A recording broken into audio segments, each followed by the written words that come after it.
Hi, I'm Simone W. Johnson Smith, and welcome to the Immigrant Experience in America. Are you a professional new to the United States and struggling to monetize the expertise you brought across the seas? Are you feeling misunderstood and out of touch because you're struggling to understand the unstated rules of the American culture? Each week, we'll take an in-depth look at the positive contributions immigrants are making to the American culture, marketplace, and life. Our intention is to serve as a bridge from your culture to the American culture, giving you a roadmap of tools and the language to understand the unstated rules of the American culture. Let's get started.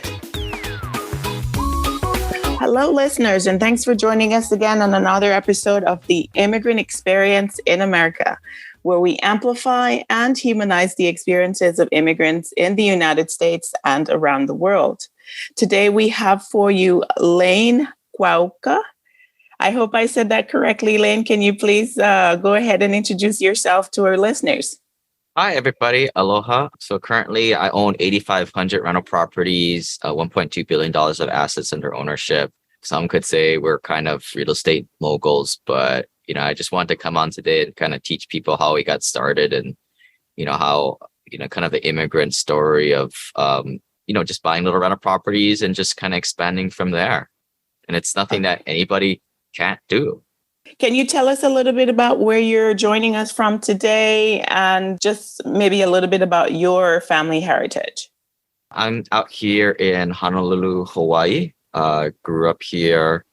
My heritage is Japanese. I believe we're kind of like the second or third generation out here, but Hawaii is kind of a strange place in terms of immigration and assimilating into American culture because it's most of the people out here are minorities, which is kind of a strange place in the 50th state of the United States. I think because of that, we kind of hold on to our traditional values and foods too. So you've always lived in Hawaii, or were you on mainland at any point?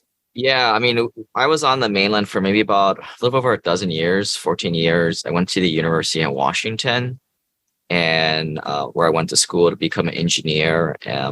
But growing up, the whole mindset was sort of like an immigrant, as many of my investors today are first generation wealth and many of those are immigrants. The mentality that my parents taught me, and maybe a lot of people can resonate with, is you're very frugal with your money. You don't spend what you don't have. You save probably things you probably shouldn't, like bags, for example. You don't buy soft drinks when you go to a restaurant because that's kind of a ripoff. And you save your money for no good reason. You buy a house to live in, you study your ass off, and you get a bachelor's of science degree. Ain't no bachelor's of arts.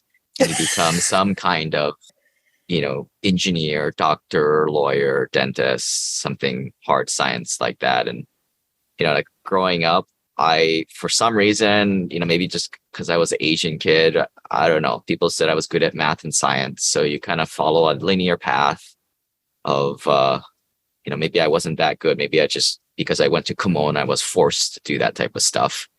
But I followed that path through high school and then college, become an engineer. And I went into a career that I really didn't like from the first day.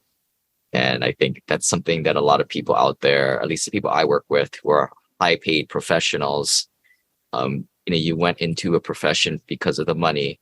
And partially because of that is because your upbringing and you've been programmed from your parents in good conscience to kind of go down this path. Right. So how did you get into this passive income line of business? Like I said, I started working and, like a lot of young professionals who go to college in the hard sciences, right? you actually end up with a 6-figure salary. And as a young 20-something-year-old, I had very little overhead. Again, being brought up with a very frugal mindset, I was very interested in saving my money and, eventually getting to this thing that I didn't quite understand called financial independence. So I was saving, $30,000, $40,000 right out of college. And all I knew was everybody told me I was supposed to invest in this 401k stock market and save up to buy a house to live in. And damn it, that's what I did. In a few years, I had saved up 80 grand to go buy a $350,000 house in Seattle, Washington. And, still all just following this linear path, right? Maxing out my 401k because that's what they said you're supposed to do. Later on, I realized that maybe only 1 to 5% of the people out there, put more than the minimum to their 401k and, aggressively save that much in their 20s. I bought that house to live in and I thought that was pretty cool. I was definitely ahead of my time. But then because I was traveling around for work as an engineer, as a construction supervisor, I was never home. Right. And I think a lot of young professionals can, share this experience that, you fly out on Sunday and I maybe get home on a Friday evening. This nice house I bought for myself, I was only there for one day. So what does any, frugal, crafty young guy do but rent it out?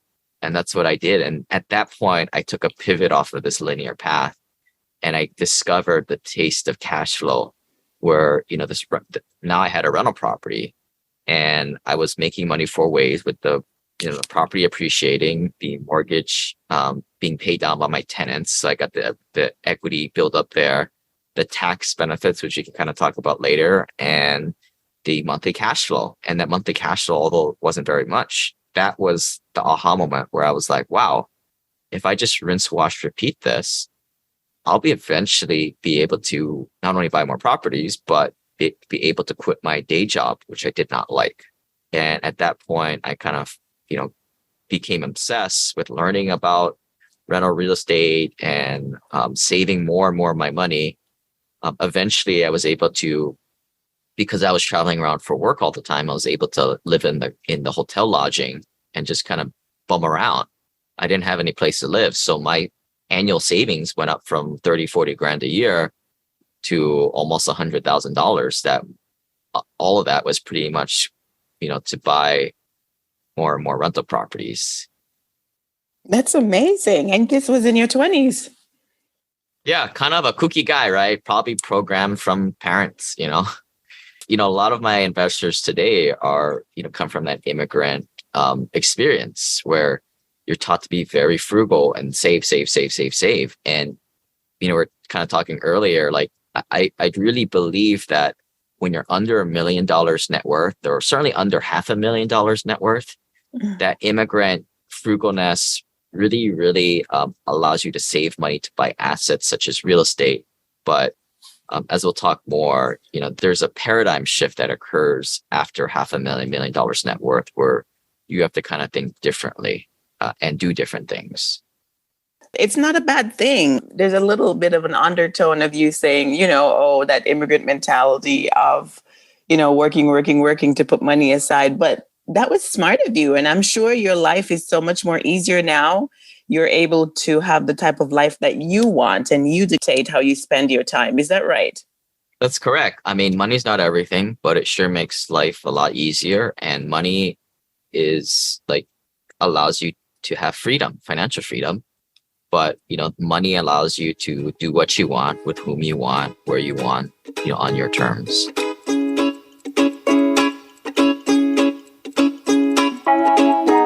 So how did things develop into you now becoming the owner of the simple passive cash flow business? Yeah. So, a little bit of the timeline, 2009 or 2007, I graduated college, started working. 2009, I bought that first property to live in. Then I rented it out. So that was kind of the start of being a landlord. I will say, I think a big turnoff from people investing in real estate is they think it's like house flipping and wholesaling. A lot of those activities are more for the guys who are more active and don't have that much money. I was good with my money. I had a good paying job and that's what I focused on. And I focused on being a passive investor. And I even used professional property management to do all my dirty work for me. So although I was technically a landlord, I was kind of a lazy landlord. And that's kind of what we teach a lot today, or, so that you can focus on your highest and best use, especially if you're a doctor, lawyer, engineer, accountant, pharmacist, etc. So I just saved up my money and bought another property. And then I started to realize that, At the time I lived in Seattle, Washington, and I started to realize that sophisticated investors invest for cash flow. And how do you ensure that you're positive cash flow at the end of the month? Well, you invest in these more secondary and tertiary markets. So we don't invest in places like California, Seattle, Hawaii, New York, Boston. These are known as primary markets where the numbers just aren't going to work. We look at this thing called the rent to value ratio. So you take the monthly rents divided by the purchase price, and we need something that's about 1% or higher. So we're able to cash flow. So, we were initially I was buying properties that are 100 grand purchase price where, rented for over $1,000 a month. So 1,000 divided by 100 grand, that's 1%. The other thing is like the cash flow, right? I think a lot of people, worry like, well, real estate goes up and down, right? But the reason why the website's called simplepassivecashflow.com is because we're cash flow investors. Yeah, it's nice when the properties appreciate. And of course, we try to sell when the market is good. But it's almost a hedge strategy. We're more in it for that cash flow, that monthly revenue that comes in. And you remain positive cash flow when you stay above 1% rent to value ratio. Of course, that's, that's good kind of for people starting out, and it took me a while to understand it. And you have to underwrite a deal and go a little bit more in detail. If people want to go to my website, grab my free analyzer so they can kind of dig into all the little line items on the expenses for a property to make sure they truly cash flow, they can go to simplepassivecashflow.com/analyzer and grab that for free. But, in a nutshell, we're buying cash flowing properties. And I bought 4 in Birmingham, Alabama, 1 in Indianapolis, 1 in Pennsylvania, and 5 in Atlanta, Georgia. And that kind of brings us to about 2015. At that point, I had 11 rentals. I was bringing in about $3,000 passive income. And this is after the mortgage and, more importantly, after all the expenses, vacancy, repairs, all that stuff, taxes, insurance. So it was pure profit. I think a lot of investors out there, they kind of, they don't truly understand that, yeah, maybe you bring in $1,000 a month and your mortgage is $800, you're not technically profiting $200. There's a whole bunch of other expenses in there that they're not accounting for. When I mean $3,000, I mean after all expenses. But again, this is kind of what we're talking about earlier, right? There's a paradigm shift. And at that point, I was becoming more of an accredited investor.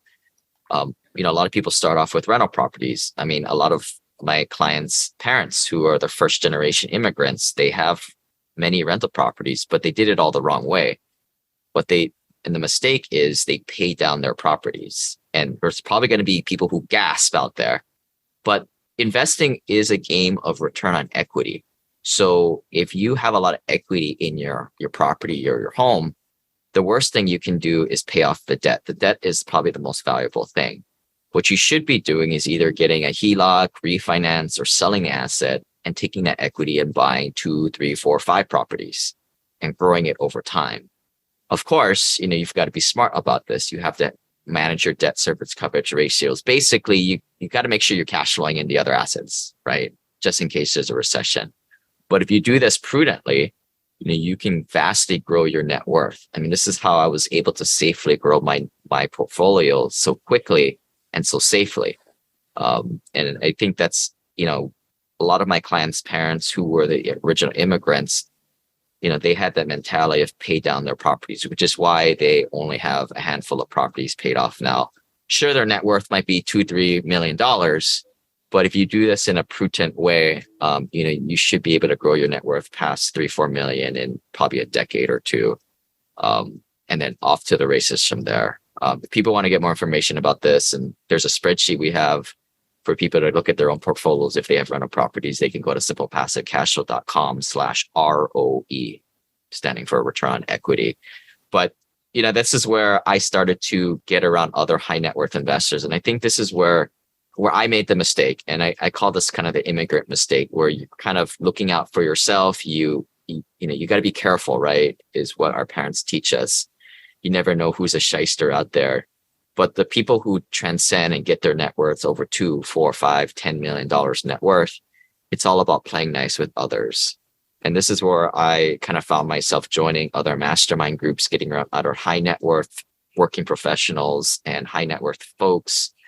And it's all about collaborating with other people, finding where to invest, what deals to invest, and more importantly, who to stay away from. So it was interesting because I was wondering if you actually funded all these properties you were buying because you were working and saving, but you're saying that you took out mortgage loans on some of them, right? And just managed them prudently to make sure that you have cash flow coming in. Right, right. So, the general standard is 20% down payments on properties, right? You'll never get enough money. I mean, you could, it's just going to take you forever and it's just not effective. You're never going to be able to buy properties with no debt. And the fact, one kind of aha moment was like, well, why is the federal government in their pseudo government entities, Fannie Mae, Freddie Mac, giving these really sweet loans to real estate investors? Well, because the assets are very secure. And that's one of the reasons why I invest in real estate, other than the tax reasons. The banks categorize the asset class, such as real estate, as very secure, which is why they give very favorable long-term fixed debt at very low interest rates. It's almost silly to not take advantage of that. Interesting. I'm actually taking a investment course recently here throughout 2022, and I'm learning that as immigrants or in the immigrant community, as generally to average person might have this perspective that debt is such a negative thing, but it sounds like you're basically changing our mindset or paradigm to say, no, debt is actually a good thing. This is how you use that to make money. What's your perspective? How I say is, debt's like a tool, right? Just like a hammer is a tool. A hammer can hit nails pretty effectively, but it can also hit people in the head and kill them, right? So it's all important how you use a tool. No different than debt, right? When you apply debt, you need to be managing your debt service coverage ratio. Some people look at it from loan to value. I look at it more from debt service coverage ratio. If a house is making you $1,000 a month and your debt service is $400, man, you do that all day, right? But if you have a property in California where it's a lot higher priced property and your rents aren't as high, to bring in $2,000 a month is probably going to cost you that or more on your debt service. That's not smart, right? So it's all about looking at are you cash flowing at the end of the day on net property? And it sounds really simple, but I guess it's hard because most people are very debt adverse. And some of the stories I've heard, I don't know if it's like Asian it's all immigrants. It's like nobody's special. It's kind of like, every ethnic culture has their rice that they shouldn't be having because it's too much carbs, right? Like, yeah, but I like my rice, like it's the same thing. Like everybody has their, whether it's the Bible where they've pulled some line out of it, or they don't want to be a slave to somebody, or, like a Chinese thing or a Japanese thing is, you don't want to owe anybody anything. And, they don't want to, for some people, it's about privacy, which is kind of silly to me. Because when you take out debt, your name is kind of in the public records with Fannie Mae, Freddie Mac, and different, debtors. A lot of the old school immigrant or, the old world really freaks out about it.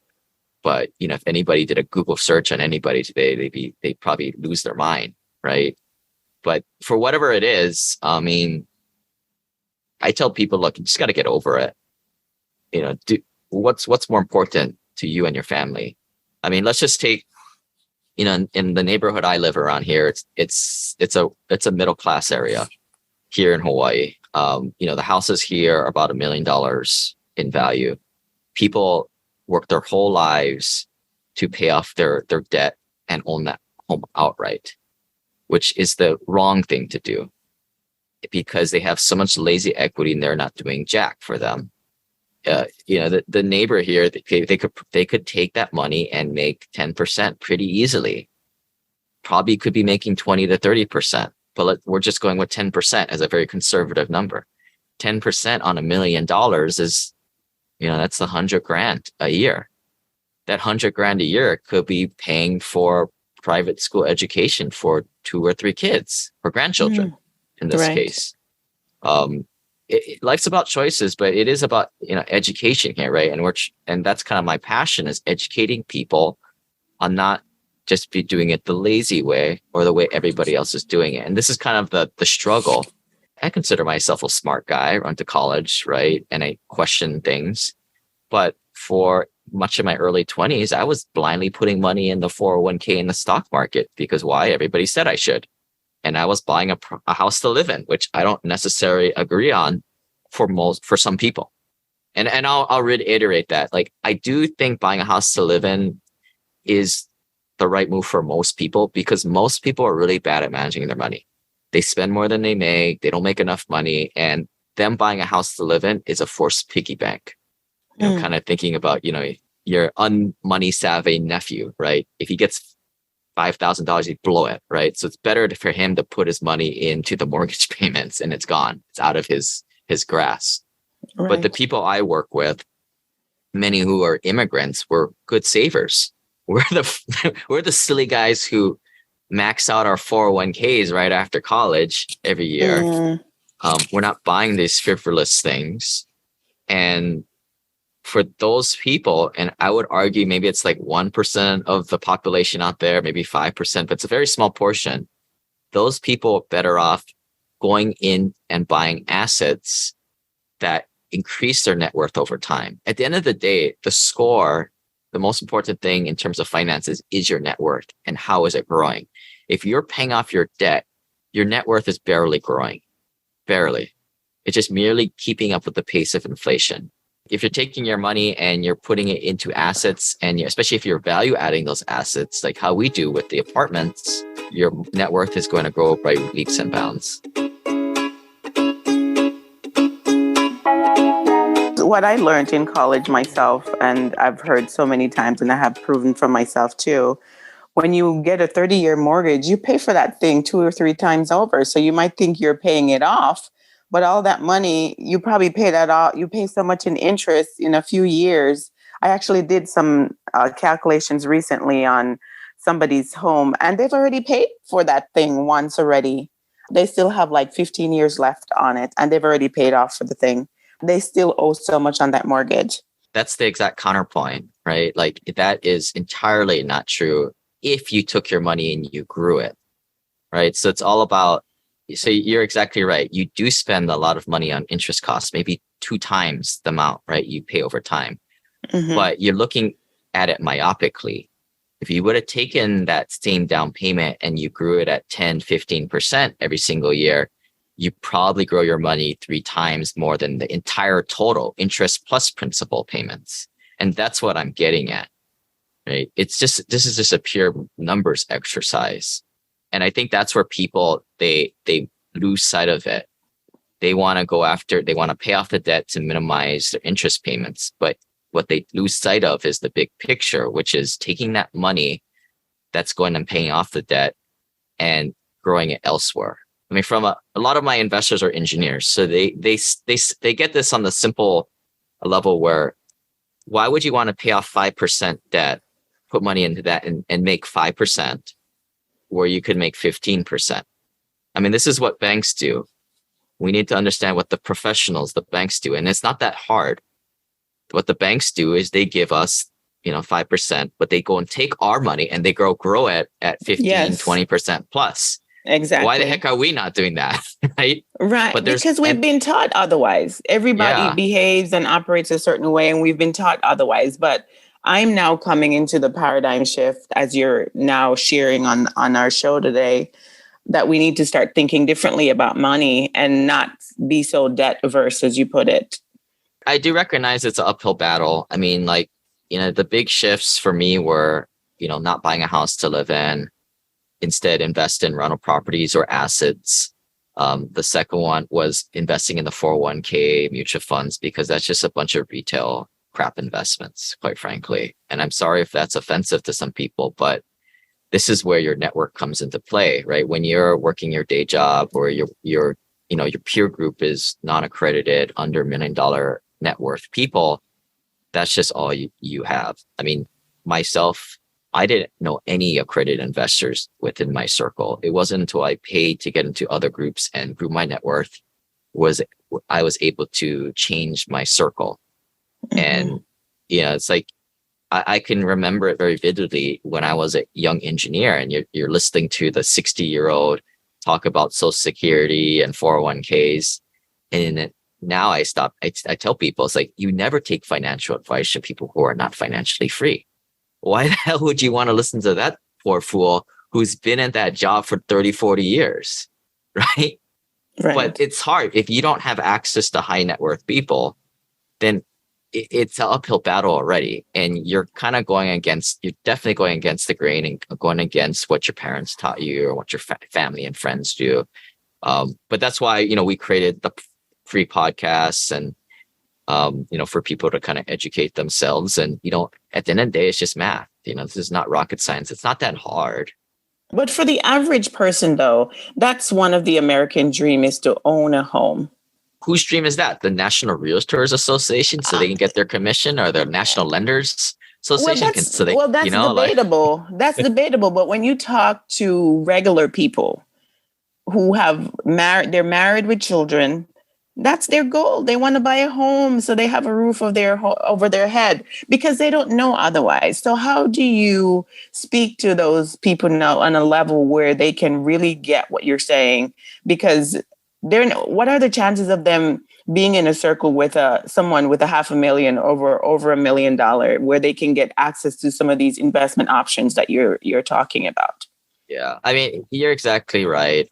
I had the aha moment pretty early. I'm just pretty lucky by that. When I had my little rental property, I was making like 20 to 30% returns on my money. And I wasn't doing anything special. I wasn't flipping properties or doing all these other nonsense things that take up a lot of time. I was just head down in my day job and just passively investing. But when you include the 4 ways you make money, mortgage pay down and tax benefits, appreciation and cash flow, you make like 3 or 4 times more than, the general masses making supposedly 8 to 10% in the stock market that goes up and down like a roller coaster and freaks people out. If people want to dive into numbers, they can go to simplepassivecashflow.com/returns, digest the numbers yourself.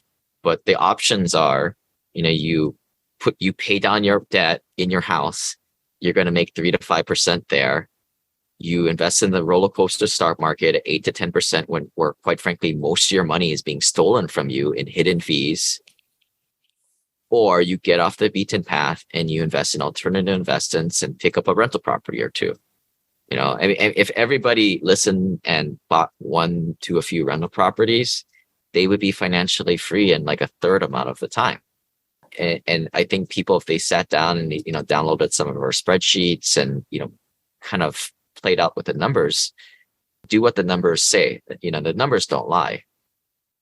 I'm thinking of my audience now who are thinking, okay, so I'm 25, right? Just finished college, I'm working, or let's say there's a family, husband and wife, they don't have an undergraduate degree, right? They're new to this country and they're trying to work. Their goal is to buy a home. They want to have a family. How then you hear this big thing about credit and the fact that you need to have over 700 or over 600 to even qualify for certain things. Is credit a part of this? How are they going to get access to get loans to get these rental properties, as you're putting it? Yeah, if you don't have credit, you can't play ball. And that's what makes this type of real estate investing difficult, right? There's a barrier to entry. To buy a rental property, you're going to need $30,000 down payment, maybe a little cash reserves in there too. And this is why it's unfortunate as, the rich get richer and the poor middle class get worse, right? If you're unable to put your money into assets that go up and down with inflation, you're screwed, right? And not many people out there can amass, saving 10 grand plus. For those people, I'm sorry. I mean, I don't know what to tell you. I mean, I can thank my parents who taught me how to save my money, which is always number one, and number two, work hard to go get a college degree. I mean, there's all these other ways you can make money, but I'm not everybody to everybody. I help people who have good jobs, who are already good saving their money, who are able to save at least 20 grand plus a year, take them to the next level. In terms of if it's, I mean, maybe you can kind of walk through this. I mean, typically it's number one, they don't make enough money, right? I, I'm not a huge fan of college. I think it teaches a lot of nonsense, but it's a critical part to play this game that we live in society. College gets you higher pay jobs, period. There are anomalies to that, but it's part of the game. I'm not a big fan of college, but I'll probably just pay for the damn thing for my kids, right? But as far as like the second thing, like maybe you're just not good at your personal finances. Like I would say if you're making 60 grand a year, you have a college education plus, I mean, you should be able to save, close to 5 figures every year. If that's not the case, you need to tighten the budget. And I would Google like personal finance skills and stuff like that.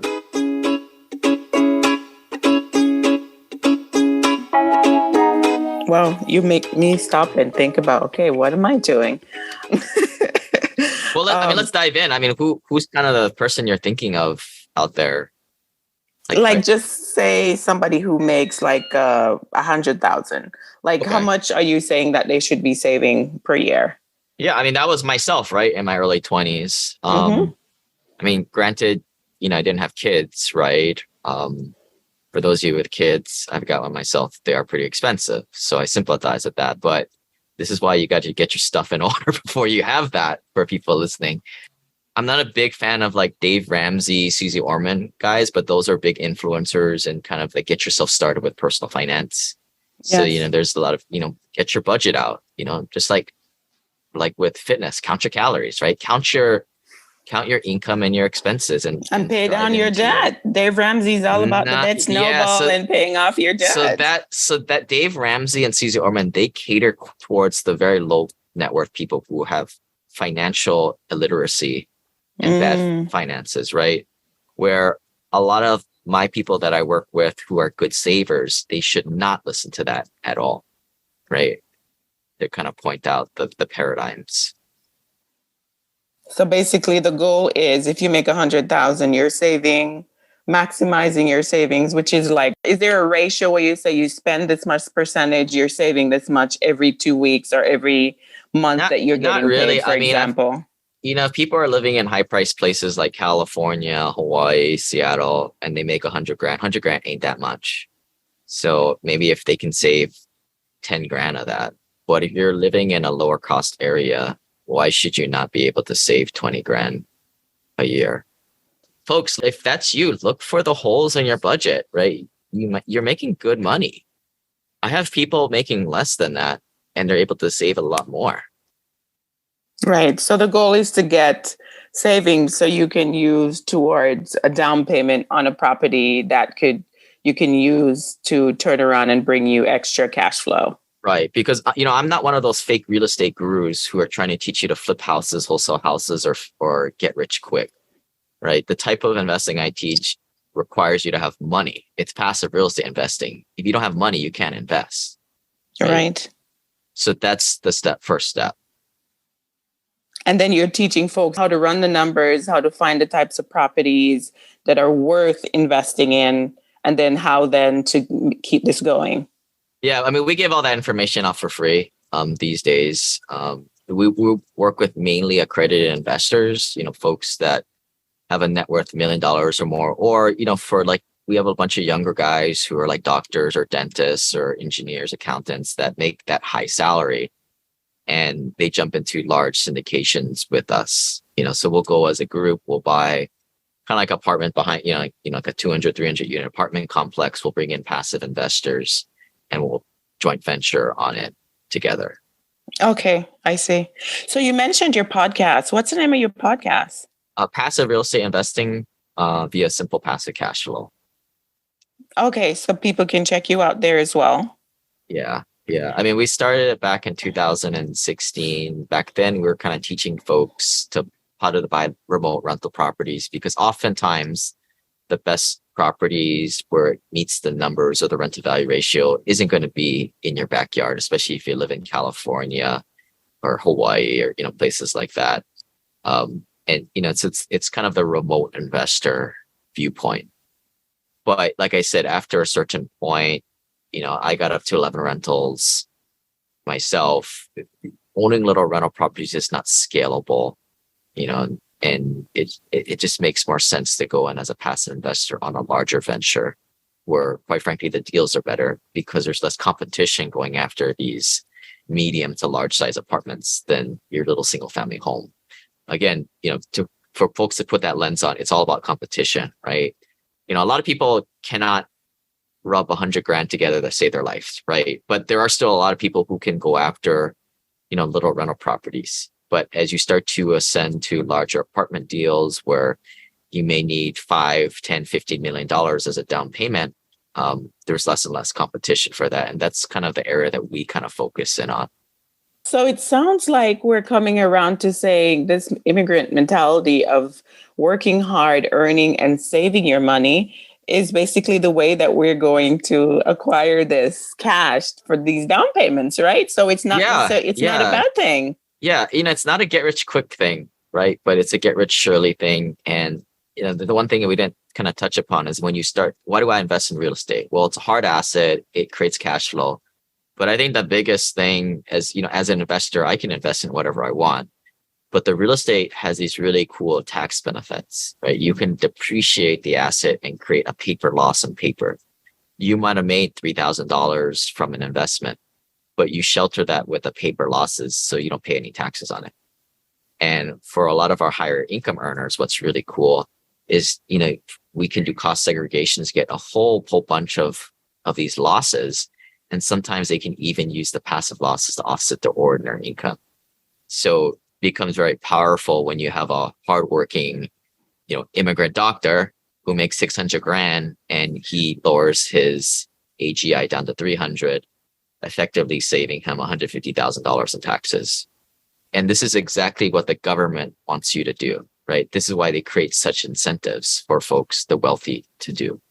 Right. Because this is the way the United States is set up. It's set up, you hear people say it's set up for businesses, right? Because of the tax breaks that you can get. And it sounds like you're saying with the work that you're doing as a real estate investor, that it's prime set up for this to be able to be profitable.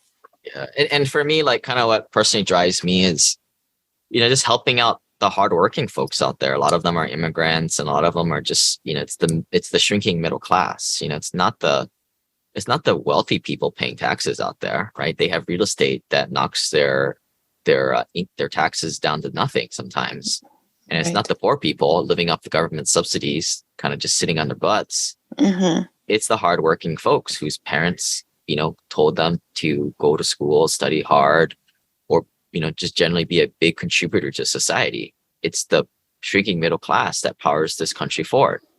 And I don't know, I just like myself, my parents, and a lot of my peers in our investor group, that's the story. And there's a different way that they can, carve out a different future for themselves, and they deserve it. To me, they deserve it the most. And it sounds like that's what drives you in what you do. Yeah, I mean, I just feel like there's a big lie. We're all taught to go to school, study hard, invest in your 401k where, just the Wall Street companies get rich off these hidden expenses. But you have to take a little bit ownership and, expand your network, educate yourself to get off of their Wall Street roller coaster. And, then you can unlock these tax benefits, and then, you're off to the races on your own. Do you participate in REITs? What's called REITs, real estate investment trusts, or what do you think about those? REITs are just institutionalized garbage products. That's all they are. Yes, they're investing in real estate, which I like, but it's a retail product, investment product, right? And that's kind of another layer to this, right? Like, we invest directly in apartments on our own, and investors come with us, and it's direct to the source. It's kind of like wholesale, right? But a REIT, mutual funds, even like some of these ETFs, they're institutionalized products with a high profit margin for the people promoting them and putting them on, or these big Wall Street companies, right? Your Fidelities, your Vanguards, etc. not until you're in different circles do you kind of get the wool pulled over your eyes, or as I call it, like the Wizard of Oz effect, pay no attention to the Wall Street and their REITs, right? It sounds kooky. I mean, it definitely is. Like, a lot of people will call this the red pill of finance and investing. If it's intriguing to folks, check out the podcast, check out my book on Amazon. It's a different world out there. But it does take courage to get off the beaten path and do things that, the people in your circle, your current circle are doing now and everything. And for me, I mean, that's kind of my story too, right? Like I came from where everybody else was Headspace. I'm first generation wealth. I wasn't born like a trust fund kid. My parents didn't know this stuff. Let me just play the devil's advocate here for a minute. Have you experienced financial freedom doing what you do? So you've quit your engineering job. You're doing this passive income real estate investment. Where are you now? And like you said earlier, only take advice from people who are financially free, like money advice from people who are showing you that they've done it. So tell us how you've done it. I've quit my day job back in 2018. Mm-hmm. I call it like 3 steps, and I'm still, always creating new articles and ideas on this financial independence, journey. But, I call it, simple passive cash flow 1.0 is, kind of what we talked about earlier, right? Just be positive cash flow for yourself, right? On a personal side, you may not have any investments, but, get your shit in order, right? Or make more income. Now, simple passive cash flow level 2 is, buying rental properties, using good debt, growing your net worth, getting over $1 million net worth, getting to $2 to $3 million net worth. And then simple passive cash flow 3.0, where I kind of see myself as, you're financially free. You don't need to trade time for money. You're not going to a job every day. But the struggle there, and this is definitely first world problems, and people may shake their head, but it's like, you need to find some kind of fulfillment in life. You're going to need to be doing something, even though nobody is yelling and screaming, or there's no mortgage payment for you to, be motivated for. Certainly the people who get here on our own, we have enough drive to kind of carry us forward. But, this is where, how do you keep this going? Because ultimately, like, normally what happens for the first generation wealth folks like myself, my kids will probably, they don't fall too far from the tree, and I'm gonna be hounding them on consciously on, taking out good debt, not trading time for money unless you have to in a job, being more entrepreneurial. But eventually my kids, I don't have too much influence over there, which is why 90% of wealth leaves families in 2 to 3 generations. So it's simple passive cash flow is 3.0 is more about finding fulfillment with yourself, but trying to pass down the legacy and keep it going as long as possible. And don't having trust fund kids who just do drugs all day long. So you mentioned your book. What's the name of it, and how do people find it? The Journey to Simple Passive Cash Flow. People find it on Amazon and Audible. Okay. All right. So it's also an audiobook. Okay. So you have your podcast, your simplepassivecashflow.com, and your book that you just mentioned. Yeah. And if people want to cheap out there, they can go and I actually go and read it on YouTube, the whole book. It's not that long actually, but they can go to simplepassivecashflow.com/book, and you can kind of hear the audiobook version. And people like that version because I kind of interject my little side stories and commentary on the side that the book editors didn't allow me to put in there. Well, I thank you so much, Lane. Thanks for sharing your story with us today. Yeah, thanks for having me. It's been a pleasure. You've certainly caused me several moments of like stopping, and I'll now have to reevaluate my whole new perspective on money and the way I've been looking at things. This is a new idea. I'll definitely be checking out your book and your website. I think if everybody just did a little bit of what we're kind of talking about, buying, one or a few rental properties, they'd be financially free very quickly. And the problem there is, well, how will society function, right? If all these hardworking people aren't, playing doctor for us, cleaning teeth and building bridges, building roads for society. I don't know. And there's a lot of people that they'll listen to a podcast like this and not do anything. And that's fine, right? We need people to get our coffee, build bridges for us, shuffle paper, or whatever y'all are doing out there, or where you guys are driving to. Financial independence is not for everybody. That's interesting. Yeah, I guess it's true. Life experience will tell you that not everybody that you share your experiences about how to accomplish things will act on it. And it definitely takes action in order to get your life into a different place. So thank you for that takeaway today. Thanks.